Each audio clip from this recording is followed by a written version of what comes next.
Paano tanggalin ang pen sa Messenger? Ibig sabihin, kapag nagtanggal ka ng pen sa Messenger, kapag nag-login ka sa ibang device, ay hindi mo na kailangan i-enter yung pen at makikita mo na kaagad ang yung latest conversation. Kung gusto mong malaman paano tanggalin ang pen sa Messenger, panoorin mo ang video na to. Pero bagong lahat, kung gusto mo ganitong video, ay huwag mo kalimutang i-follow para updated ka sa mga bago kong video. At paki-subscribe na rin sa aking YouTube channel, Brian Sides. Una, punta tayo ng Messenger apps. Ayan, kung nasa Messenger na tayo, dito sa may upper left side, yung may tatlong linya, pindutin lang to.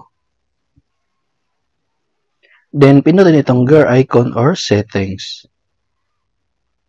Then, scroll up. Pindutin itong privacy and safety.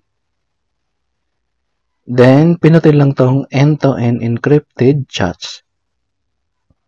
Then, pindutin lang tong message storage. Ayan, din dito makikita ang manage secure storage. So, pinutin lang tong turn off secure storage. Ayan, turn off secure storage. Any new to an encrypted message won't be backed up remotely.